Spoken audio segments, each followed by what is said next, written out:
नमस्कार, स्वागत है आपका। मैं हूं आपके साथ हिमांशु दीक्षित। रूस यूक्रेन जंग के 400 दिन हो चुके हैं। जंग हर गुजरते दिन के साथ और विध्वंसक होती जा रही है और इस बार नेटो ने एक ऐसा कदम उठाया जो पुतिन के गुस्से को अब और ज्यादा बढ़ा सकता है। नेटो पहली बार किसी नेटो देश में वॉर एक्सरसाइज कर रहा है। वो देश कोई और नहीं है, यूक्रेन का पड़ोसी मोल्दोवा है, जिस पर पुतिन की हमेशा से नजर है, क्योंकि मोल्दोवा का एक इलाका ट्रांसनिस्ट्रिया रूस समर्थकों का माना जाता है, ठीक उसी तरह जिस तरह पूर्वी यूक्रेन के डोनबास इलाके को रूस समर्थक माना जाता था। और आज की तारीख में पुतिन डोनबास को रूस में शामिल कर चुके हैं। पुतिन के टारगेट पर मोल्दोवा भी है, लेकिन आज वहां नेटो की तोपें गरज रही हैं। वही हो रहा है जिसे पुतिन कभी नहीं चाहते थे। और इसके अलावा फिनलैंड नेटो सदस्यता के बेहद करीब पहुंच चुका है। नेटो के दोनों कदम पुतिन का पारा हाई करने वाले हैं। तो क्या अब रूस और नेटो का सामना होने वाला है? इसी टक्कर पर बात करेंगे, लेकिन शुरुआत इस वक्त की एक बड़ी खबर से करते हैं। और बड़ी खबर क्या है वो बड़ी खबर आपको बता देते हैं। नेटो ने रेड लाइन को क्रॉस किया और नेटो देश में वॉर एक्सरसाइज की शुरुआत हुई। मोल्डोवा में नेटो की वॉर एक्सरसाइज और 4 देशों की सेनाएं मोल्डोवा पहुंची हुई हैं। देखिए, जो हम आपको तस्वीर दिखा रहे हैं, इन तस्वीरों में भी आप देखेंगे कि कैसे वॉर एक्सरसाइज हो रही है। 4 देशों की सेनाएं।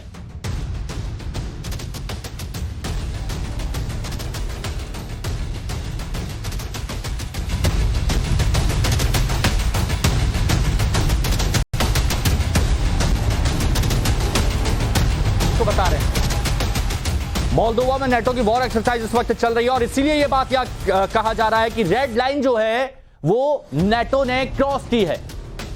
गैर नेटो देश में वॉर एक्सरसाइज की शुरुआत हुई और गैर नेटो देश में वॉर एक्सरसाइज की शुरुआत के मायने आप निकालिए।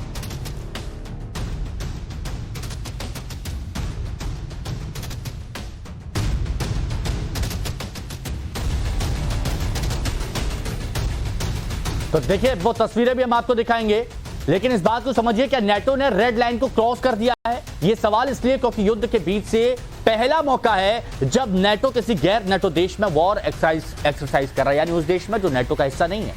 नेटो के 3 मेंबर देशों की सेनाएं मोल्डोवा पहुंच चुकी हैं और आपको मैप के जरिए हम बताते हैं कैसे नेटो का यह कदम घातक साबित हो सकता है। तो इस बात को आप ऐसे समझिए, क्योंकि मोल्डोवा एक छोटा सा यूक्रेन का पड़ोसी देश है और यह कभी सोवियत संघ का हिस्सा हुआ करता था और अब मोल्डोवा भी उन्हीं देशों में से एक है। यह है यूक्रेन, ये रशिया जो आप देख रहे हैं, दोनों के बीच में युद्ध चल रहा है और यह मोल्डोवा है, यूक्रेन का पड़ोसी हिस्सा, और जिसे रूस के हमले का डर लगातार सता रहा है।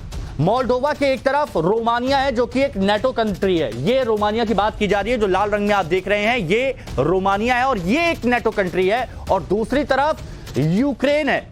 इसके साथ ही यूक्रेन और मोल्डोवा पूरी तरह से नेटो देशों से घिरे हुए हैं, जिसमें रोमानिया है, हंगरी है, स्लोवाकिया है, पोलैंड है। ये सभी नेटो देश है। ये देखिए, ये रूस, ये मोल्डोवा और ये जो घिरे हुए हैं, पोलैंड है, इसमें स्लोवाकिया है, हंगरी है, रोमानिया है। ये क्या है? ये नेटो कंट्री है।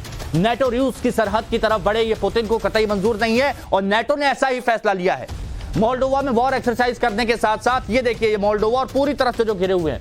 मैप के जरिए हम आपको समझा रहे हैं कि नेटो ने जो घातक कदम उठाया है, आने वाले वक्त में इसके क्या परिणाम आएंगे। अब आपको इस वॉर एक्सरसाइज के बारे में हम और गहराई से बता देते हैं। तो पहली बार नेटो देश में नेटो की वॉर एक्सरसाइज हो रही है, गैर नेटो देश में पहली बार गैर नेटो देश में यह एक्सरसाइज हो रही है। इसको आप इस तरह से समझिए कि जिस जगह मोल्डोवा, जहां वॉर एक्सरसाइज की जा रही है, वो नेटो में नहीं है, बिल्कुल नहीं है नेटो में। वो वॉर एक्सरसाइज के लिए 3 देशों की सेना मोल्डोवा पहुंची हुई है, जिसमें अमेरिका भी है, जिसमें ब्रिटेन भी है और रोमानिया भी है। इनके सोल्जर्स, आर्टिलरी मोल्डोवा में पहुंचे हुए हैं। वॉर एक्सरसाइज चल रही है 7 अप्रैल तक, यानी 7 अप्रैल तक नेटो की यह वॉर एक्सरसाइज चलने वाली है गैर नेटो देश यानी मोल्डोवा में। शूटिंग, पैराशूट जंपिंग की प्रैक्टिस यहां पर जो सोल्जर्स हैं, जो जवान हैं 3 देशों के, वो यहां पर करेंगे, जिसमें रोमानिया भी है, ब्रिटेन भी है, अमेरिका भी है। वो यहां पर प्रैक्टिस करेंगे और इस पर हम बात करेंगे। हमारे साथ में defence expert major general retired G Dwivedi ji मौजूद हैं। मेजर जनरल द्विवेदी, हमने कुछ तस्वीर यहां पर दिखाई, हमने मैप के जरिए समझाने की कोशिश की ताकि हमारे दर्शक बेहतर तरीके से समझ सकें कि रेड लाइन जो है वो क्रॉस हो गई है। मोल्डोवा जो कि गैर नेटो देश है, वहां पर 3 देश की सेनाएं जॉइंट एक्सरसाइज कर रही हैं। क्या मायने और क्या तस्वीर अब आने वाले वक्त की दिखती है आपको? देखो हिमांशु, पहले तो आपने बहुत अच्छी तरह बताया कि क्या सिचुएशन है मोल्डोवा में और कौन कौन सी फौजें यहाँ एक्सेस कर रही हैं। जो यूके है, ब्रिटेन है, रोमानिया है, और यहाँ स्पेशल फोर्सेस एक्सेस कर रहे हैं। तो थोड़ा सा हमें इसका बैकग्राउंड समझना होगा। देखो मोल्डोवा जो है, ये इसकी बहुत ही एक नाजुक सिचुएशन है, क्योंकि ये बिल्कुल ज्योग्राफिकली देखें तो बिल्कुल रशिया के साथ लगता है। और ये बहुत अहम है देश है, क्योंकि ये ओडेसा को जो है डोमिनेट करता है। और इस पर खतरा बना हुआ है क्योंकि ये रशिया का हिस्सा था और रशिया इसके बारे में बहुत सी सेंसिटिव है। और जिस तरह अभी एक्सेस कर रहे हैं, तो ये वाकई एक रेड लाइन यानी कि लाल रेखा को पार करना है, क्योंकि इस पे बहुत सी कड़ी रिएक्शन आ सकती है रशिया से और पुतिन साहब से, क्योंकि वो पहले भी थोड़ा इस पे इनको चेतावनी देते आ रहे हैं। जो मोल्डोवा है, इसमें जो अलगावादी हैं, जो जिनका रशिया के साथ बहुत एक रिश्ता भी है और उनका प्रभाव भी है, तो रशिया इन अलगावादियों को काफी मदद कर रहा है। तो पॉइंट ये है कि ये जो एक्सरसाइज होगी तो इसको और भी एक नाजुक मोड़ आ सकता है, क्योंकि जो फोर्सेस एक्सेस कर रही हैं वो स्पेशल फोर्सेस हैं, पैराट्रूपर्स हैं और बहुत ही आला दर्जे की फोर्सेस हैं। और दो बातें मैं और बताना चाहता हूं। देखो मोल्डोवा में खतरा तो है ही, एक खतरा नॉर्वे की ओर भी बढ़ रहा है, आर्कटिक की तरफ, क्योंकि नॉर्वे जो है वो तो मेंबर है, पर साथ ही साथ फिनलैंड और स्वीडन जो है वो मेंबर्स नहीं है। और वो भी काफी इसमें उनको भी काफी डर है। ये डर आने वाले वक्त में एक बड़ी तस्वीर यहां पर लेगा, लेकिन आप हमारे साथ बने रहिए क्योंकि एक बड़ी खबर है, वो भी बताना बेहद जरूरी है। यूक्रेन को अप्रैल वॉर के लिए हथियार मिले। ये बड़ी और अहम खबर इस वक्त की आपको बता रहे हैं, यानी मार्च खत्म हो गया, अब अप्रैल में जो ये युद्ध लड़ा जाएगा उसके लिए कुछ हथियार मिले। और कहां से मिले हैं? ब्रिटेन, फ्रांस, जर्मनी और अमेरिका यानी यूएस ने ये हथियार दिए हैं। कई तरह के वेस्टर्न टैंक यूक्रेन पहुंच चुके हैं और यूक्रेन को अटैक करने वाले हेलीकॉप्टर भी दिए हैं। और कहा जा रहा है इन देशों की तरफ से कि आप लड़ते रहिए, हथियारों की कमी आपको होने नहीं देंगे। ब्रिटेन, फ्रांस, जर्मनी, यूएस हथियार लगातार भेज रहा है। अब अप्रैल के महीने में युद्ध में किसी तरह के हथियारों की कमी ना पड़े, हेलीकॉप्टर्स की कमी ना पड़े, टैंक्स की कमी ना पड़े, तो ये पूरी कोशिश की जा रही है इन देशों की तरफ से, जिसमें यूएस शामिल है, ब्रिटेन शामिल है, फ्रांस और जर्मनी शामिल है। यूक्रेन को हथियार मुहैया कराए जा रहे हैं कि पुतिन से आप टक्कर लीजिए, हम आपके साथ में हैं, पूरी तरह से कोशिश रहेगी कि आपको कहीं पर हथियारों की कमी नहीं हो। और हमारे साथ में मेजर जनरल द्विवेदी जी लगातार जुड़े हुए हैं। सर, इसे कैसे देखते हैं कि आप लड़ते रहिए, हथियारों की कमी आपको नहीं आने देंगे, हम बाकी के सब देश दे रहे हैं हथियार? देखो हिमांशु, अभी आपने बताया था कि जो युद्ध है वो 400 दिन तक चल चुका है और जैसे ही अभी अप्रैल शुरू हुआ है तो युद्ध में काफी गति आएगी। बिल्कुल। और जो ये युद्ध अभी लड़ा जाएगा ये टैंकों के साथ, मैकेनाइज्ड फोर्सेस, एयरफोर्स के साथ लड़ा जाएगा। और इसमें अगर आपके पास टैंक और एयरफोर्स नहीं है तो आप रशिया का मुकाबला नहीं कर सकते। तो इसलिए अभी इनको टैंक भी मुहैया कराए गए हैं, जैसे कि चैलेंजर टैंक है वो यूके से आए हैं, लेपर्ड टैंक्स हैं वो जर्मनी से आए हैं, मिग्स हैं वो पोलैंड से आए हैं, अमेरिका से एब्राम्स आएंगे। तो अगर ये हथियार नहीं होंगे तो रशिया जो है ये काफी हावी हो जाएगा यूक्रेन के ऊपर। तो इसलिए जो नेटो देश है, अमेरिका है, वो पूरी मदद कर रहा है, हथियारों के साथ ही नहीं, वो काफी इंटेलिजेंस भी दे रहा है, इंफॉर्मेशन वॉरफेयर भी चल रहा है और साथ ही साथ एक डेटरेंस भी की जैसे हालात बन रहे हैं जो मोल्डोवा में। तो मैं इतना ही कहना चाहूंगा कि हथियार आ रहे हैं और इससे काफी क्षमता में बढ़ावा मिलेगा यूक्रेन को, और जो भी बहुत बड़ा आक्रमण हो सकता है रशिया की और तरफ यही ये कोशिश रहती है कि बीच बीच में जोश फूका जाए कि आप जोश के साथ लड़िए, उत्साह के साथ लड़िए। आप बने रहिए हमारे साथ में, और भी हम लगातार बात करेंगे, लेकिन यहां पर कुछ जरूर अपने दर्शकों को दिखाना है कि पश्चिमी देशों के नए हथियारों की खेप कहां पहुंच चुकी है, यूक्रेन में पहुंच चुकी है। अब यूक्रेन के डिफेंस मिनिस्टर ने खुद ब्रिटेन का जो चैलेंजर टैंक है जो उनको मिला है उसकी उन्होंने सवारी की। यूक्रेन का जोश एक बार फिर से हाई है।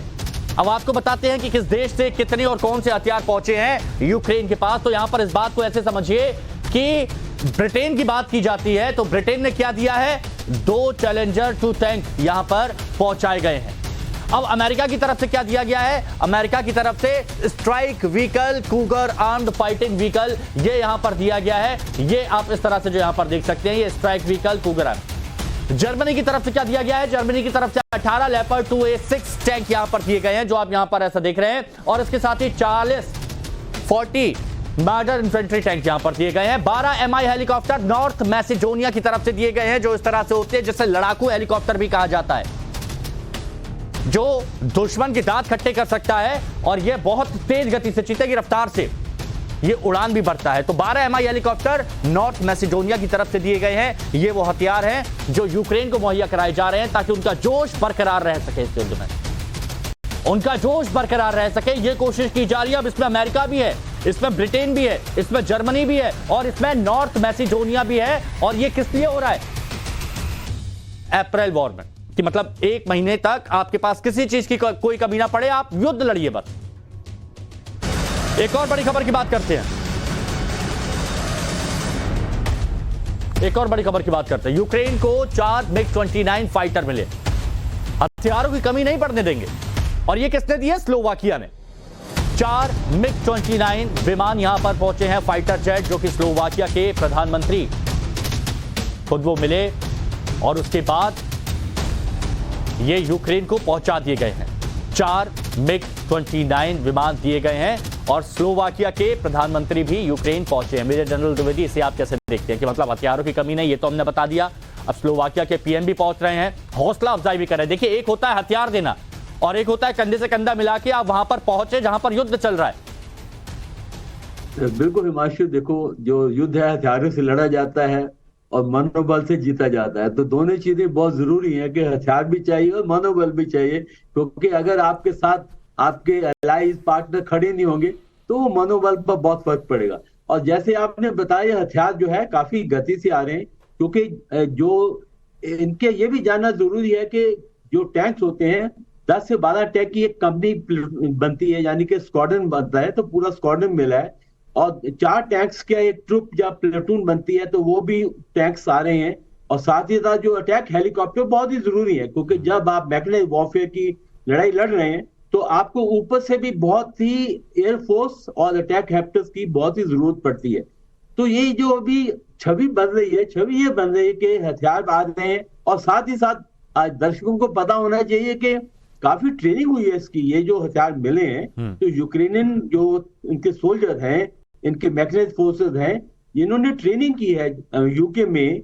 जैसे उनके चैलेंजर आए हैं, लेपर्ड आए हैं जर्मनी से, तो ये ट्रेनिंग इनको काफी मिली है ताकि उनकी क्षमता भी है और वो काफी इसमें स्किल्ड हैं कि वो हथियारों को अच्छे से चला पाएंगे। तो अभी युद्ध जो है इसकी गति पकड़ी जाएगी। मई में मैं सोचता हूं कि बहुत तीव्र गति होगी और ये जो युद्ध होगा ये डिसाइसिव होगा, निर्णायक होगा, क्योंकि इस साल कोई ना कोई निर्णय जरूर आएगा कि किसका पलड़ा भारी है, और उसके बाद बातचीत होगी। पर इस साल युद्ध की जो एक गति होगी और एक निर्णायक लड़ाई पर ये युद्ध जो है लड़ा जाएगा। हिमांशु, एक और बड़ी खबर आ रही है सर इस दौरान, वो भी यहां पर बता दें। नेटो मेंबरशिप के बाद बेहद करीब फिनलैंड पहुंच गया है। नेटो भी अपना दायरा बढ़ा रहा है, जो कि रूस को बिल्कुल पसंद नहीं है। रूस को बिल्कुल पसंद नहीं है, लेकिन नेटो अपना दायरा बढ़ा रहा है। नेटो मेंबरशिप के बेहद करीब फिनलैंड पहुंच चुका है। फिनलैंड वो देश जो सबसे खुशहाल कहा जाता है। तुर्की की संसद ने फिनलैंड को हरी झंडी दे दी। नेटो की रेस में फिनलैंड की अड़चनें अब खत्म हो गई हैं, खत्म हो गई है। रास्ता बिल्कुल क्लियर, ग्रीन सिग्नल मिल गया है। अब कोई रेड येलो कुछ नहीं है। नेटो मेंबरशिप के बेहद करीब फिनलैंड पहुंच गया है और तुर्की की संसद से हरी झंडी मिल गई फिनलैंड को। फिनलैंड जो सबसे खुशहाल देश कहा जाता है, जहां पर लोगों को ना मात्र की बिल्कुल कोई दिक्कत है, सब खुश हैं। मेजर जनरल द्विवेदी हमारे साथ में जुड़े हुए हैं। फिनलैंड भी अब नेटो में शामिल होने जा रहा है, सारी अड़चनें खत्म हो गई हैं और दायरा नेटो का बढ़ता जा रहा है, और ये जरूर पुतिन की आंखों में कौंध रहे होंगे। बिल्कुल हिमांशु, क्योंकि नेटो का दायरा तो बढ़ता जा रहा है। स्कैंडिनेविया में 3 देश हैं, जिसमें स्वीडन है, नॉर्वे, फिनलैंड है। तो नॉर्वे तो पहले ही नेटो का मेंबर है, सदस्य है। साथ ही साथ फिनलैंड और स्वीडन भी अभी नेटो की जो उनकी मेंबरशिप की ओर बढ़ रहे हैं। और फिनलैंड की जो मेंबरशिप थी उसमें तुर्की जोड़ा बना हुआ था, अभी वो भी जोड़ा साफ हो गया। तो आप देखेंगे जल्दी ही ये दोनों देश जो है स्वीडन और फिनलैंड भी शामिल हो जाएंगे। इससे और भी मुश्किलें बढ़ेगी पुतिन की, कि मैं जैसे नॉर्दर्न फ्रंट की बात कर रहा था, अभी नॉर्दर्न सी रूट खोलने वाला है जो व्लादिवोस्टॉक से पूरा साइबेरिया से होके अलास्का के थ्रू ये बाल्टिक और इसमें व्हाइट सी में आ जाएगा। तो इससे जो नॉर्दर्न फ्रंट है वो भी बहुत एक्टिव हो सकता है। तो ये जो 3 देश अभी नेटो में आ जाएंगे, पहले जैसे नॉर्वे तो है ही, तो ये 2 और स्कैंडिनेवियन देश आ जाएंगे, तो ये देखेंगे कि आप नॉर्दर्न फ्रंट भी बहुत अच्छा, आपने तो बोल दिया कि दायरा यहां पर बढ़ता जाएगा, नॉर्दर्न फ्रंट मजबूत हो जाएगा, लेकिन इस दौरान एक और बड़ी खबर है जिसके बारे में हम जिक्र कर रहे थे, और वो बड़ी खबर क्या है? रूस के राजदूत हैं, और रूस के राजदूत ने फिनलैंड और स्वीडन को चेतावनी दी है नेटो में शामिल होने पर। यह चेतावनी दी गई स्वीडन में रूस के राजदूत विक्टर की चेतावनी, और यह भी उन्होंने कहा स्पष्ट तौर पर कि अब रूस के निशाने पर स्वीडन और फिनलैंड होने जा रहे हैं। खुले तौर पर यह चेतावनी दी गई है, ओपन वार्निंग जिसे कहा जा सकता है। और वो ओपन वार्निंग के बारे में जब बात की जा रही है तो यहां पर हम आपको बताते भी हैं कि राजदूत की तरफ से क्या चेतावनी दी गई है और क्या कहा गया है। तो उनकी तरफ से कहा गया है कि स्वीडन में रूस के राजदूत ने स्वीडन फिनलैंड को चेता दिया, और चेताते हुए उन्होंने कहा कि नेटो में शामिल होने का आपको खामियाजा भुगतना पड़ेगा। ये खामियाजा भुगतना पड़ेगा अगर आप नेटो में शामिल होते हैं। तो ये किसके लिए है? स्वीडन और फिनलैंड के लिए है। एक नेटो में शामिल हुए तो रूस के निशाने पर होंगे दोनों देश। ये कहा कि नेटो में अगर आप शामिल होते हैं तो। नेक्स्ट पॉइंट बताइए, स्वीडन और फिनलैंड अपनी जनता को खतरे में ना डालें। इससे सख्त चेतावनी कुछ नहीं हो सकती है कि अगर आप अपनी जनता की फिक्र करते हैं तो उनको खतरों में ना डालें, खतरे में ना डालें। क्यों? क्योंकि अगर आप नेटो में जुड़ जाएंगे तो फिर रूस आपका दुश्मन है। रूस के लेजिटिमेट टारगेट होंगे फिनलैंड और स्वीडन। ये स्पष्ट तौर पर यहां पर कहा गया है, और खुली चेतावनी जिसके बारे में हम जिक्र भी कर रहे थे। जी द्विवेदी जी हमारे साथ में जुड़े हुए हैं। द्विवेदी सर, जो बात कह रहे थे, खुलेआम चेतावनी दे दी कि भाई अपने देश के नागरिकों को खतरे में मत डालिए। बिल्कुल शुमांशु, ये तो चेतावनी वाजिब भी है, क्योंकि अभी नेटो में 29 देश है, 2 ये मिल जाएंगे, 31 देश हो जाएंगे। तो इससे नेटो और भी मजबूत होगा और रशिया के लिए और भी खतरा पैदा होगा। तो इसके लिए जोखिम तो उठाना पड़ेगा उनको, क्योंकि जब वो नेटो में आ जाते हैं तो वो बिल्कुल एक दुश्मन देश बन जाते हैं। अभी तो न्यूट्रल देश थे दोनों, स्वीडन और फिनलैंड। तो जैसे ही वो नेटो के अंदर आ जाएंगे तो वो एक दुश्मन देश की तरह उनको ट्रीट करेगा रशिया। तो ये एकदम मेरा ख्याल है कि तनाव और बढ़ेगा। और जो नॉर्दर्न फ्रंट की मैं बात कर रहा हूँ, ये नॉर्दर्न फ्रंट बहुत ही एक्टिव हो जाएगा, और ये जैसे मेडिटेरेनियन एक्टिव है, ब्लैक सी एक्टिव है, तो साथ ही साथ नॉर्दर्न फ्रंट भी एक्टिव हो जाएगा, क्योंकि ये तीनों स्कैंडिनेवियन देश नहीं तो फिर तो युद्ध का कहीं खत्म होता नजर नहीं आ रहा। अभी यूक्रेन जब नेटो में शामिल होने की बात हो रही थी तब इतना बवंडर हो गया कि 1 साल से लंबा खिंचा जा रहा है। फिनलैंड जब जुड़ेगा, बाकी जुड़ेगा, तो टारगेट बदलते जाएंगे, ये तो खिंचता चला जाएगा। देखो हिमांशु, एक तो युद्ध ये है, दूसरा आगे का तनाव भी बढ़ेगा, क्योंकि अभी तो युद्ध जो यूक्रेन और रशिया के बीच में है, तो जैसे तनाव बढ़ेगा तो ये युद्ध की दायरा भी फैल सकता है। तो ये देखिए कि नॉर्दर्न फ्रंट मुझे लगता है बहुत एक्टिव होने वाला। साथ ही साथ जो वेस्टर्न फ्रंट है, पोलैंड है, हंगरी है, ये भी बड़े जोखिम, इनको भी बड़ा फिक्र है, और पीछे आगे मोल्डोवा में भी काफी खतरा है। तो मुझे लगता है कि युद्ध जो है और भी गति पकड़ेगा, और इसका शायद दायरा और भी बढ़ सकता है, और युद्ध जो है ये और भी फैल सकता है। तो यूरोप में जो तनाव है वो जरूर ही, यानी ये तनाव अभी बरकरार रहने वाला है, इतनी जल्दी खात्मे के यहाँ पर आसार नजर नहीं आ रहे। बहुत बहुत शुक्रिया मेजर जनरल द्विवेदी जी, आप हमारे साथ जुड़े, अपनी बात आपने यहाँ पर रखी। और टाइम्स